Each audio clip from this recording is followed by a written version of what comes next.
Ці звязаная чарговая паездка Лукашэнкі ў Маскву з нечаканым візітам дырэктара ЦРУ ў Расею. За кратамі памёр ваенны злачынца, камандзір арміі баснійскіх сербаў Радка Младзіч. Якія шансы на міжнародны суд адказных за катаванне і смерці ў Беларусі? Чаму пірацкая экспедыцыя беларусаў у Данію па крыж Сафіі Менскай выклікала дыскусію гісторыкаў?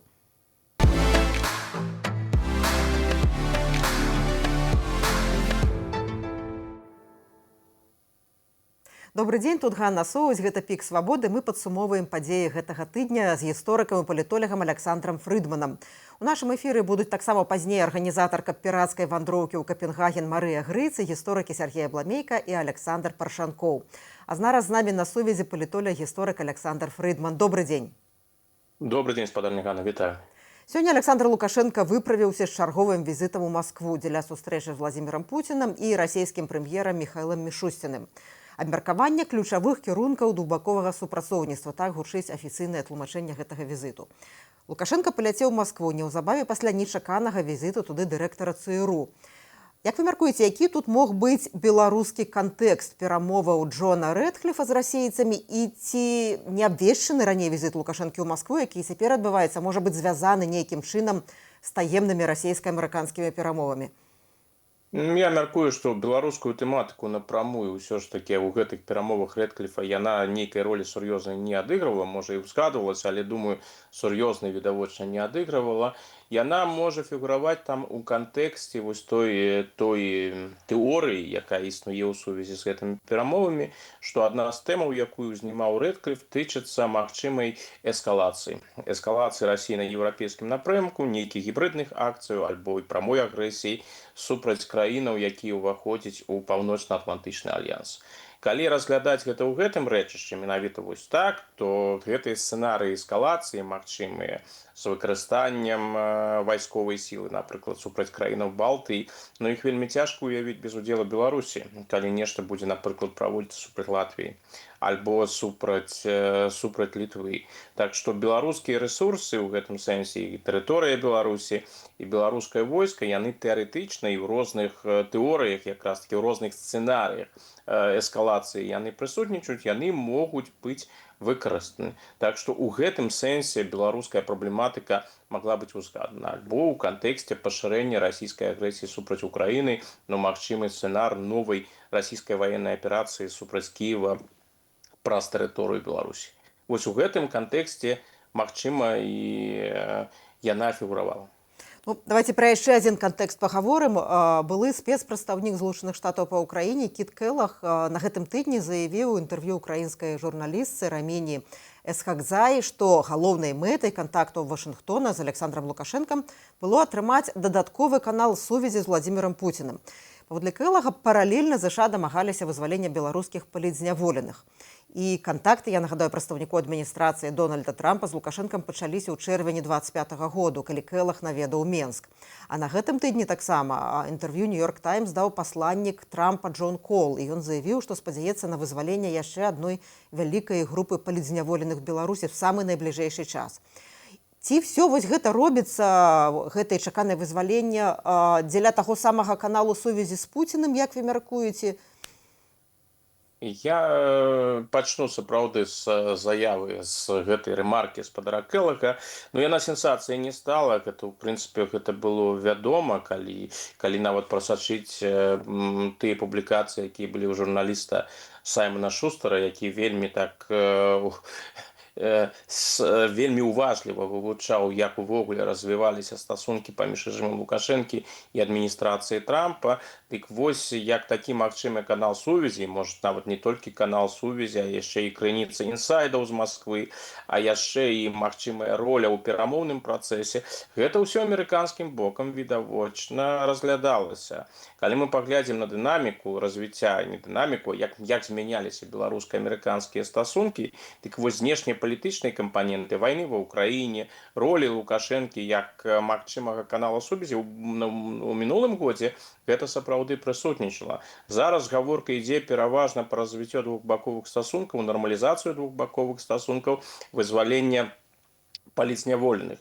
Так что я думаю, что Лукашенко страціў сваю вагу як канал сувязі, як крыніца інсайдаў. Ну фактычна ўсё, напэўна, што амерыканцы маглі ад яго атрымаць, маглі даведацца, яны ўжо атрымалі. Што тычыцца нейкага ўплыва, нават уплыва Лукашэнкі на прыняццё рашэнняў у Крэмлі, ну відавочна, што сур'ёзнага ўплыва Лукашенко не мае. Таму я думаю, што цікавасць да Лукашэнкі ў гэтым накірунку страчана, пераважна страчана амерыканцамі, бо яны проста бачаць, што ну ўсё, што магчыма, атрымалі.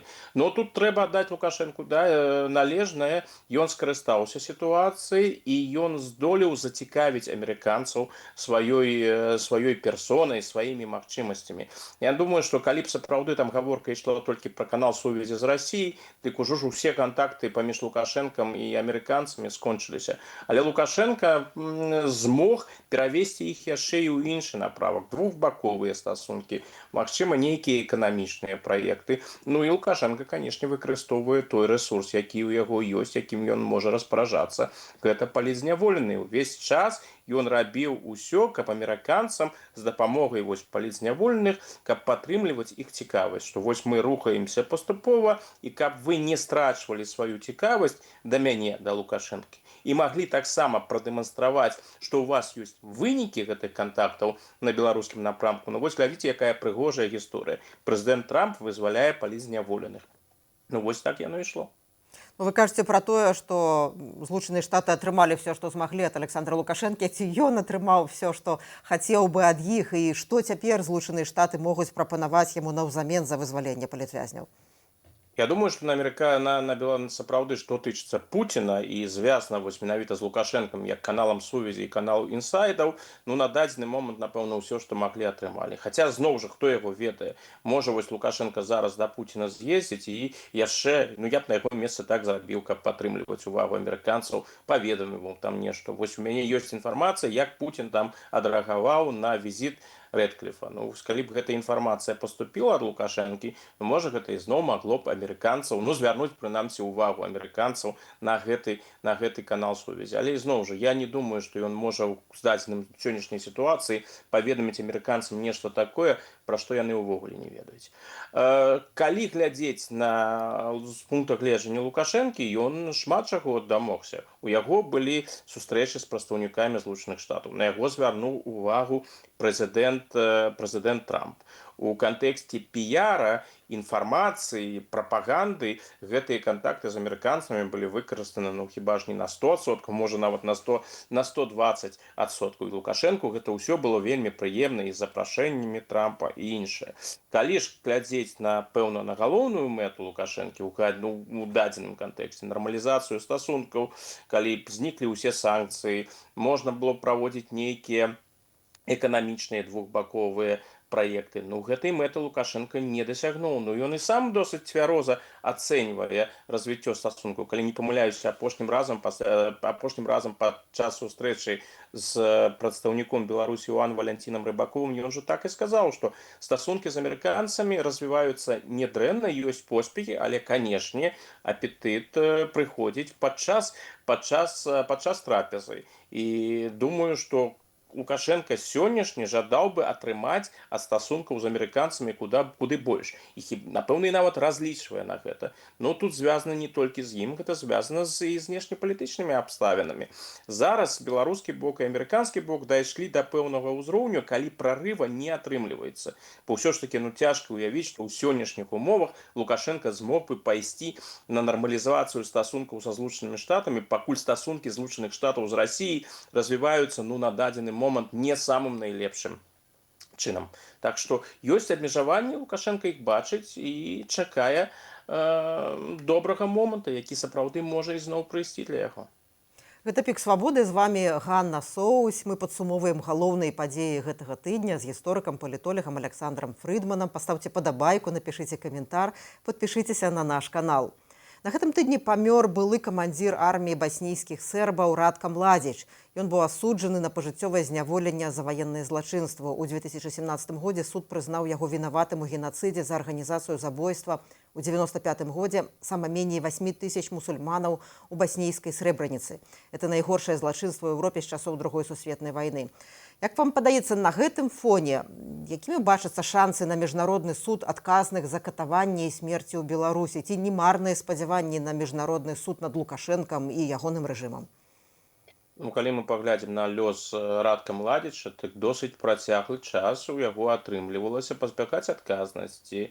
Ён хаваўся ў Сербіі, сербскія ўлады пэўны час рабілі выгляд, што яны не ведаюць пра яго лёс, альбо фактычна нічога не рабілі, доўгія часы нічога не рабілі, бо гэта для Сербіі было сур'ёзнае унутрапалітычнае пытанне. У Сербіі хапала людзей, і да сённяшняга дня іх хапае, якія лічаць Радка Младзіча не ваенным злачынцам, не чалавекам адказным за найгоршае злачынства ў пасляваеннай гісторыі Еўропы ў другой палове 20-го стагоддзя, я маю на ўвазе гэтую карную акцыю ў Срэбраніцы, дзе былі забіты каля 8000 чалавек.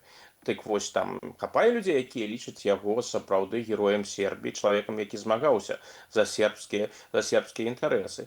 Цікава, аднак, што ўсё ж такі ў выпадку Младзіча гэта выпадак чалавека, які не толькі здзейсніў злачынства, але ён яшчэ і адказаў за гэтыя злачынствы.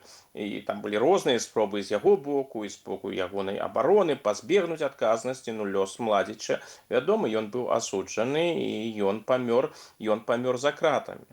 Так вось, хаця і патрэбіўся вельмі сур'ёзны прайшоў час перад тым, як ён апынуўся за кратамі, амаль 15 гадоў, так ці інакш.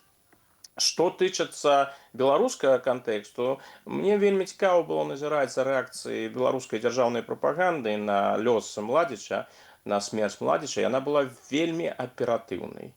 Но мяне наратывы не здзівілі, што яны там паказваюць Младзіча выбітнай фігурай.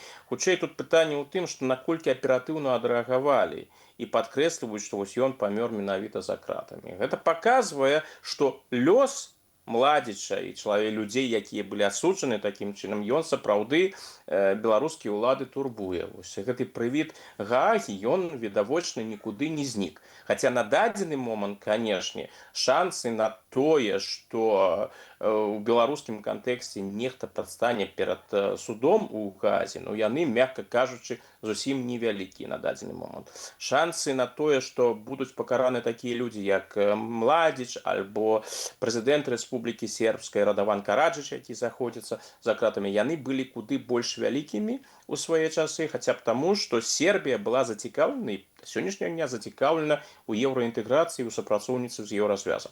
Беларускі кантэкст, ён зусім іншы, але так ці інакш кантэкст можа змяніцца, дынаміка можа змяніцца. І лёс Младзіча і Караджыча гэта яшчэ раз такі сігнал для беларускіх уладаў, што можа у пэўных умовах можа прыйсці такая сітуацыя, што, можа быць, і прыйдзецца адказваць за тое, што было зроблена, у тым ліку і ў Гаазе. Вы згадалі Радавана Караджыча, яму 81 год, у яго не вельмі добры стан здароўя, ён за кратамі знаходзіцца.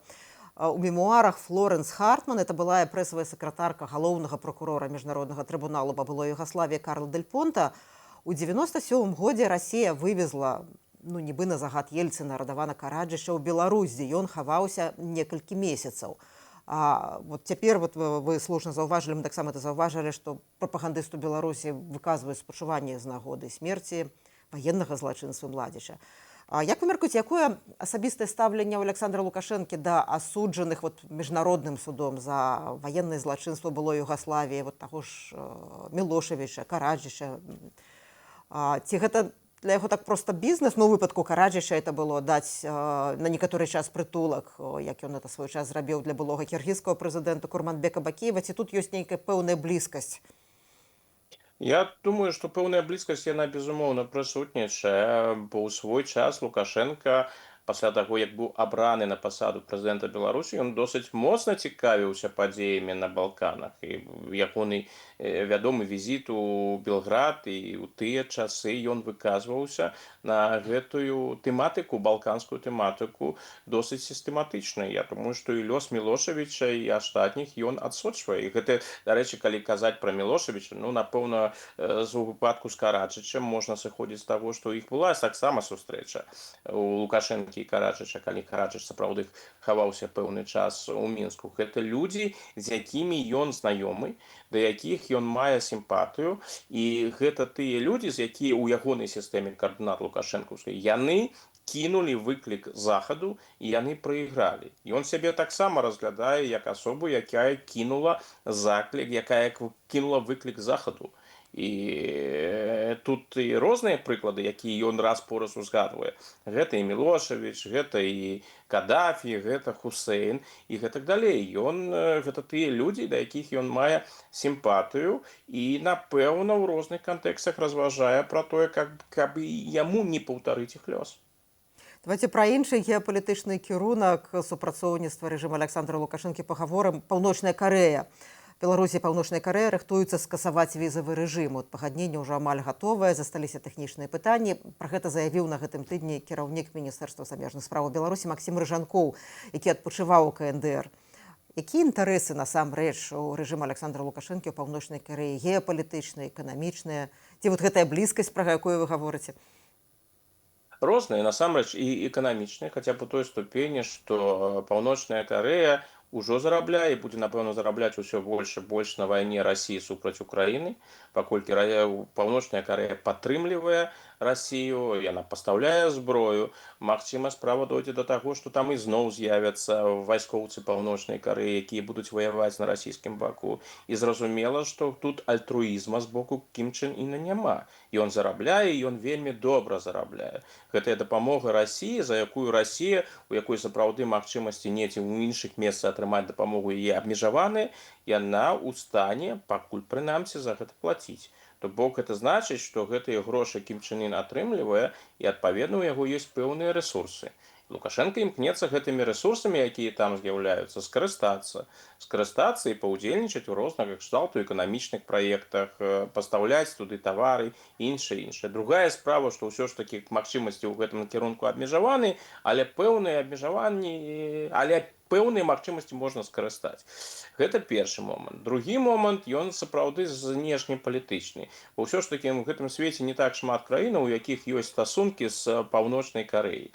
А паколькі краіна з прычыны хаця б таго і той жа ядзернай зброі важная, то вось магчымасць размаўляць Паўночнай Карэі, мець там нейкія сувязі, гэта той пэўны капітал, якім можна скарыстацца, напрыклад, каб прапанаваць той жа капітал у пэўны момант тым жа амерыканцам. Што вось глядзіце, я магу ж быць пасярэднікам не толькі на расійскім напрамку, як казаў Лукашенко ў свой час, магу быць яшчэ і пасярэднікам альбо інсайдерам і на паўночна-карэйскім напрамку. Гэта другі момант.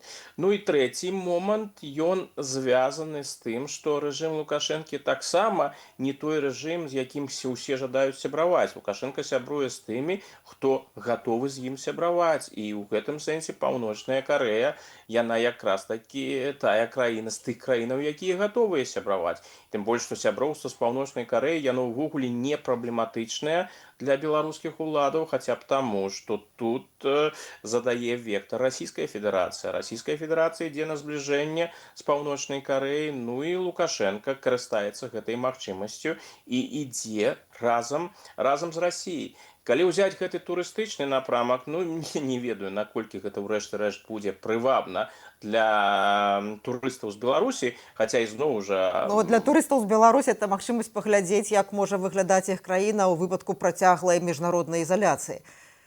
Гэта так, і яшчэ такі момант, гэта ўсё ж такі, у прынцыпе, у пэўным сэнсе таксама эксклюзіўная рэч. Справа ў тым, што шмат хто жадае патрапіць у Паўночную Карэю, каб паглядзець, якое там становішча, і гэта насамрэч не так лёгка. Напэўна, калі будзе адменены гэты безвіз, то гэта будзе зрабіць турыстам з Беларусі больш лёгка.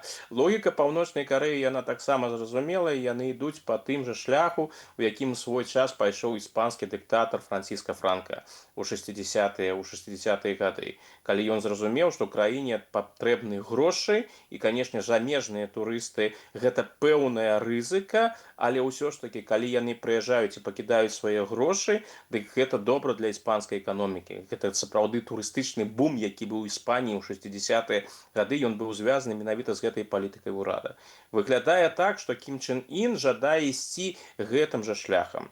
Ён трошки адчыняе краіну для замежных турыстаў. Канешне, ён бачыць у гэтым пэўную пагрозу для свайго рэжыму, але ўсё ж таки гэта таксама магчымасць зарабіць. Так што я думаю, што будуць спробы з боку Паўночнай Карэі арганізаваць турызм, у тым ліку з Беларусі. Ну і тая заява, якую зрабіў Максім Рыжанкоў, яна паказвае, што гэтыя намаганні Паўночнай Карэі будуць беларускімі ўладамі падтрыманы. Ну і давайте пры канцы размовы ізноў вернемся да візіту дырэктара ЦРУ ў Маскву. Ліст, з якім азнаёмілася «Свабода», сведчыць пра рост занепакоенасці магчымай агрэсіі Расіі супраць краінаў Балтыі. Это лист да прэзідэнткі Еўракамісіі Урзулы фон дер Ляйен. Его падпісалі еўракамісары ад краінаў Балтыі, Польшчы і Фінляндыі. І паводле крыніцаў радыё «Свабода», Джон Рэдкліф у Маскве заклікаў Крэмль не дапусціць эскаляцыі з краінамі Балтыі. І 27 жніўня прэзідэнт Трамп заявіў журналістам, што ён правёў добрыя перамовы з Пуцінам і што апошні не збіраецца атакаваць тэрыторыю НАТО. Якая ваша ацэнка рызыкі атакі Расіі супраць краінаў Балтыі і зместу перамоваў, пра што ён дамаўляліся дырэктар ЦРУ з прадстаўнікамі Расіі ў Маскве? Я б словы Трампа не пераацэньваў, тым больш тыя заявы, тыя абяцанні, якія робяць расійскія ўлады, яны ж, як вядома, як казаў той жа Пуцін, як казаў Лаўроў, яны на Украіну паводле іх словаў не нападалі. Так што тое, што яны кажуць, якія яны даюць абяцанні, гэта справа такая. Я лічу, што сапраўды на перамовах Рэдкліфа ў Маскве там быў узгаданы цэлы комплекс праблемаў. Тут і пытанні былі НАТО і магчымай эскалацыі з боку Расіі. Там былі пытанні і вайны ва ўкраіне. Вось былі ж публікацыі, калі не памыляюся, Нью-Йорк Таймс пра тое, што Рэдкліф імкнуўся патлумачыць расійскаму кіраўніцтву, што сітуацыя на фронце яна зусім дрэнная для Расіі, дрэнна развіваецца, і магчыма для Расіі было б лепш зараз пайсці на замірэнне. Думаю, што іранская тэма, безумоўна, адыгрывала важную ролю. Рэдкліф відавочна скарыстаўся магчымасцю, каб абмеркаваць з расійскім бокам усе рэлевантныя пытанні на дадзены момант. Што тычыцца сцэнарыяў эскалацыі? Калі мы будзем разглядаць у кантэксце гібрыднай вайны, тое, што назіраецца апошнімі тыднямі, апошнімі месяцамі ў Еўропе, гэта ўжо шлях эскалацыі. Я толькі ўзгадаю ў гэтым кантэксце спробу дыверсіі ў нямецкім аэрапарту Лейпциг-Хале. Гэта ўжо новы ўзровень эскалацыі.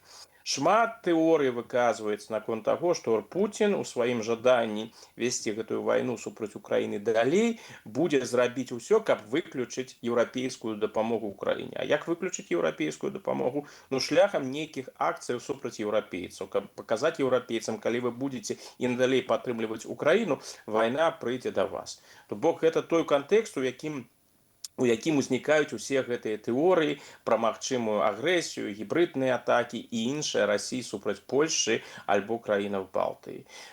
Паводле ацэнак і еўрапейскіх, і амерыканскіх выведак пагроза сапраўды існуе.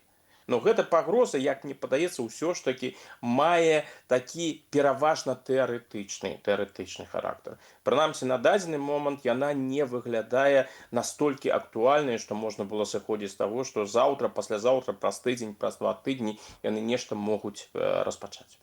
Спадар Александр, дзякуй вялікі, што прыйшлі да нас у эфір. Дзякуй вялікі за вашу экспертызу. Дзякуй. Гэта быў гісторык і палітолог Александр Фрыдман. З вамі Ганна Соус, гэта «Пік Свабоды». Мы падсумоўваем галоўныя падзеі тыдня. 22 жніўня адбылася так званая беларуская пірацкая экспедыцыя. Піраты і піраткі каралевы Сафіі прыехалі ў Капенгаген, каб нагадаць пра сувязь Беларусі з сярэднявечнай гісторыяй Даніі. Арганізавала акцыю грамадская актывістка Марыя Грыц. Яна называе сябе капітанкай беларускага пірацкага флоту. У Нацыянальным музеі Даніі захоўваецца невялікі залаты крыж 12 стагоддзя, вядомы як крыж Дагмар. Існуе навуковая гіпотэза, што ён мог належыць Сафіі Менскай, дачцэ менскага князя Валадара Глебавіча, якая ў 1157 годзе выйшла замуж за дацкага караля Вальдэмара I і стала каралевай Даніі. Паводле гэтай версіі Сафія магла прывесці крыж з усходнеславянскіх земляў у Данію. Аднак дакладных доказаў таго, што крыж сапраўды належаў ёй, няма. Грамадская актывістка Марыя Грыц некалькі гадоў таму ўбачыла арыгінал крыжа ў Капенгагене і загарэлася ідэяй стварыць яго рэпліку, такой, якая рэліквія магла б выглядаць у 12 стагоддзі. Копію зрабіў у Грузію ювелір Ілля Чакветадзе. На праект збіралі грошы беларусы, частку фінансавання ўзяла на сябе нацыянальная ініцыятыва «Мальдзіс». А вось як Марыя Грыз расказала пра паездку ў Капенгаген. 22 жніўня у Капенгагене высадзіўся першы беларускі пірацкі флот. Я кажу это і нават не магу паверыць, калі шчыра, нягледзячы на тое, што ўжо ўсё адбылося. У нас была вялікая імпрэза, і мне падаецца, это можна нават назваць фестывалем. Вялікая імпрэза. Спачатку мы плылі на чоўнах па Капенгагену, потым у нас была ўрачыстая хада, потым адбыўся канцэрт на новай каралеўскай плошчы. Выступалі два гурты, Крувадзікі і Гоман, такія з аднаго боку і хуліганістыя, а з другога боку вельмі аўтэнтычна беларускія. І потым яшчэ мы паехалі ў Рынстад, дзе пахаваная княжна Сафія, каралева Даніі, і там чароўная Брігіта распавяла нам пра жыццёвы вельмі пакручасты лёс каралевы Даніі Сафіі. Яна настолькі зацікаўленая сама як асоба гэтай гістарычнай постаці, што нават напісала кнігу. І зараз беларуская супольнасць займаецца перакладам гэтай кнігі «Сафія, забытая каралева». Я вельмі спадзяюся, што да нашага справаздачнага вечара, які адбудзецца ў 20-х датах кастрычніка ў музеі вольнай Беларусі, 24-га, калі быць дакладнай, ўжо будзе гэты пераклад і ўжо будзе нейкі наклад, і мы зможам паглядзець, пачытаць, пагартаць і падзівіцца, у які гульні трона гуляла наша з вамі соотечественница. І яшчэ да гэтай справаздачнай імпрэзы будзе падрыхтаваны дакументальны фільм і пра Сафію, і пра крыж, і пра нашу авантуру таксама. А яшчэ я спадзяюся, што мы паспеем прадставіць мапу беларускіх скарбаў за мяжой. Таму што гэта пачыналася як жарт. О, Марія, давай вось як тутака, толькі пірацкая, кожны год куды-небудзь будзем ездзіць, плаваць, лятаць і здабываць скарбы. А цяпер я адчуваю, што, можа быць, гэта будзе і не жарт, таму што беларускіх скарбаў вельмі шмат, і страчаных, і падораных, і скрадзеных, і гэтак далей. Вось, таму у нас вялікая справа наперадзе. Але калі вяртацца менавіта да крыжа, я спадзяюся, што пасля гэтай справаздачнай імпрэзы, на якой мы распавядзем, як все пачыналася, чаму, якім цудам гэта ўсё адбылося, і дзякуючы каму, а ліст падзякі неймаверна вялікі, там больш за 300 асобаў недзе прыняла ўдзел так ці інач у арганізацыі правядзення гэтага мерапрыемства. Вось, пасля гэтых всіх падзякаў я спадзяюся, што жыхары, жыхаркі не толькі іншых польскіх гарадоў, але і іншых краін змогуць пабачыць крыж. Прынамсі, у мяне ёсць такая фантазія вазіць гэты крыж, распавядаць пра гэтую немаверную гіпоцезу. Натуральна, што ў 12 стагоддзі, з 12 стагоддзя мала што захавалася, чтобы жалезабетонна казала нам так, гэта крыж Сафіі, Сафія наша тая самая. Але ёсць гіпоцеза, яна мне вельмі падабаецца, і я буду рада дзеліцца ёю з усімі ахвочымі, хто прыйдзе на сустрэчу і паглядзіць на неймаверна прыгожы крыж. Божачкі, он такі класны! Ювелірнае мастацтва сапраўды вельмі цікава, натхняльнае, і дзіву даешся, як у раннім сярэднявеччы хтосьці, мы б зараз сказалі, на каленках рабіў неймаверна прыгожыя штукі. Таму будзем гаварыць і пра асобу жанчыны ў гісторыі, і пра нашы сувязі са Скандынавіяй, а яны, канешне, куды больш шырокія, чым падручнік гісторыі нам распавядаў, і пра цікавыя мастацтвы. І яшчэ шмат пра што дае нам нагоду пагаварыць гэтая рэпліка крыжа, якая цяпер захоўваецца ў музеі вольнай Беларусі. Піраты – гэта прыдуманы Марыяй Грыз вобраз беларускай супольнасці ў выгнанні. Людзей, якія страцілі дом, жывуць у розных краінах, але спрабуюць вярнуць свае скарбы. Найперш у беларускую гістарычную памяць. Вакол гэтага падарожжа і праекту ўзнікла гістарычная дыскусія. Беларускі даследнік, выкладчык Карлава універсітэту ў Празе, гісторык Александр Паршанкоў крытыкуе катэгарычнае называнне рэліквіі крыжом Сафіі Менскай. Бо гэта пакуль гіпотэза, а не даказаны факт. На мой погляд, і мне падаецца, што гэтую думку падзяляюць іншыя гісторыкі, якія займаюцца беларускім сярэднявеччам. Таксама галоўная праблема крыжа Дагмар у тым, што ў нас няма доказаў таго, што гэты крыж мог быць нейкім чынам звязаны з легендарнай Сафіяй Менскай, з каралевай, якая паходзіць з Беларусі. Таму што гэта толькі адна з версій, прычым гэтых версій было агучана на працягу 20-го стагоддзя немала. І нават дацкая даследчыца, якая асноўная, яна займалася гэтай праблематыкай, яна пералічыла каля 6 магчымых версій паходжання крыжа. У тым ліку гэты крыж мог быць падараваны імператарам Візантыі, таксама гэты крыж мог паходзіць з Новгарада. Таму гэтая беларуская версія, што праз землі Беларусі гэтая візантыйская рэліквія патрапіла ў Данію, гэта толькі такая, на мой погляд, як прафесійнага гісторыка, вельмі такая непразрыстая, недаказаная, нават не гіпотэза, а толькі версія. І таму, калі я пабачыў на працягу апошніх месяцаў такую хвалю падтрымкі, вяртаем нацыянальную святыню, вяртаем нашу спадчыну, то у мяне ўзнікае пытанне, чаму б не папулярызаваць постаць самой Сафіі Менскай, чаму б не паказваць, што мы маем калеву Даніі, якая хутчэй за ўсё паходзіць з тэрыторыі Беларусі, зроблена рэканструкцыя па чэрапе, то бок мы можам паглядзець, як яна выглядала, і на гэта трэба было ставіць акцэнт. А тут, на мой погляд, такая дзіўная гісторыя, калі мы мяняем атрыбуцыю артефакта, мы перапісваем гісторыю фактычна. Нам жа не падабаецца, калі умоўна таго ж Марка Шагала падпісваюць як выхадца з Расіі. Ён беларус. Таму чаму раптам прадстаўнікі беларускай грамадскасці прыйшлі ў дацкі музей і кажуць: не, гэта наша, давайце гэты крыж будзе цяпер святыняй беларускага народу. А чэшская версія паходжання, а версія паходжання абсалютна візантыйская, яна кудысьці знікла. Таму тут трэба быць асцярожным. Я не супраць гістарычных міфаў, я не супраць таго, што гэта падтрымоўвае цікаўнасць да беларускай мінуўшчыны, але тым не менш хацелася б, каб да такіх праектаў абавязкова былі далучаныя прафесійныя гісторыкі. Нас не клікалі, наколькі я ведаю, прафесійных менавіта гісторыкаў-медыевістаў у камандзе тых, хто ствараў гэты крыж, на жаль, няма. Таму тут ёсць пэўная праблема. Іншы погляд на ініцыятыву Марыі Грыс мае гісторык і пісьменнік Сергей Абламейка. Я, конечно, выказаў сваё меркаванне ў Фейсбуку, троху іранічнае, але не як чалавек, які мае гістарычную адукацыю, а проста як беларус.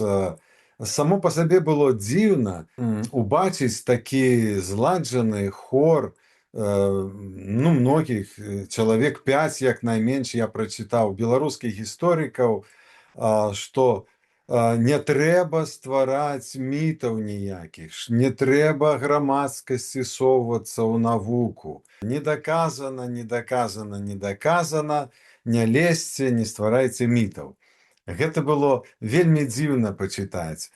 Бо сама гэтая сітуацыя, яна не зусім народжаная грамадскасцю. Так, беларусы актуалізавалі гэтую тэму, стварылі копію гэтага крыжа, зладзілі эту экспедыцыю, такую варушняк стварылі, так? Беларускай, што само па сабе добра. Беларуская культура з нейкімі адсылкамі ў гісторыю развіваецца, беларусы жывыя, жывуць, жартуюць і нешта робяць. Это па-першае, але па-другое, гэты міт не стварае беларускае грамадства сённяшняе, і яна не лезе ў сферу адказнасці прафесійных гісторыкаў. Якраз гэты міт, скажем так, стварыла дацкі гісторык, медыевістка, дырэктарка Нацыянальнага музея Даніі Фріца Ліндер яшчэ ў 1978 годзе. Гэта яна напісала артыкул і выказала меркаванне, што гэты крыж, хоць і знойдзены там блізка пры магіле чэшскай князёўны Маркеты з Прамыслоўцаў, хаця яна сказала, што побач з ёй была магіла Рыксы, дачкі Сафіі Мінскай, таксама пашкоджаная тады. Все это адбывалася ў другой палове 17 стагоддзя. І сёння, сказаць, як перамешваліся там парэшткі, мы ўжо не можам. Але дацкі гісторык прафесійны, прафесар, якая знаходзіцца на месцы ў Даніі, якая непараўнана лепш за беларускіх гісторыкаў, ведае кантэкст, дацкія дынастычныя сувязі, абставіны, якія існуюць у гэтым пахаванні. Это царква, пабудаваная ў канцы 12 стагоддзя на востраве Зеландыя у горадзе Рингстэд. Это пахавальня каралеўскай дынастыі. І разумеецца, калі такі чалавек выставляе такую гіпотэзу, да гэтага трэба прыслухоўвацца. Гісторык Сергей Бламейка сведчыць, што гіпотэзы – гэта частка гістарычнай навукі, і з імі трэба лічыцца, калі не даказана адваротнае.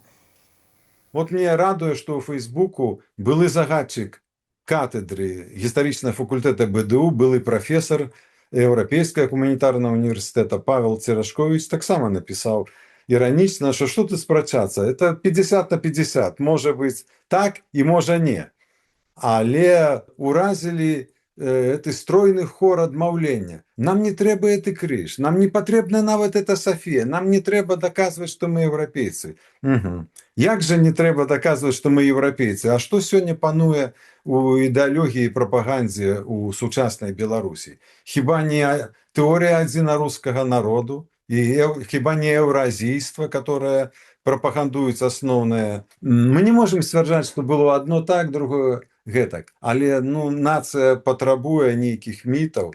Так, а прафесійныя гісторыкі павінны займацца гісторыяй. Просто наўрад ці хто-небудзь калі-небудзь дакажа нешта адваротнае, чым вот тая гіпотэза, якую высунула прафесарка Фріца Ліндель, дацкая. Так што беларусы тут паказалі сябе гісторыкі вялікімі, сур'ёзнымі прыхільнікамі чыстай гістарычнай навукі, метадалагічна абгрунтаванай. Наогул, вялікая нацыя. Відаць, у беларусаў все добра. І з гісторыяй, з гістарычнай памяццю, з гістарычнай самасвядомасцю, і з помнікамі, і все нашы пісьмовыя крыніцы не вывезены з Беларусі, вся архітэктура захавалася, музеі нашы поўныя артефактаў 11-12 стагоддзяў, і пантэон полацкіх князёў у Бельчыцах адкрыты да наведвання 5 дзён у тыдзень. Іранічна падсумоўвае гісторык і пісьменнік Сергея Бламейка. А што думаеце вы? Можна працягнуць дыскусію ў каментарах пад гэтым відэо. На гэтым я, Ганна Соўць, развітваюся з вамі. З панядзелка па чацвер увечары глядзіце выпускі навінаў на нашым канале. У піку свабоды толькі правераная інфармацыя і вартыя даверу каментары. Пабачымся.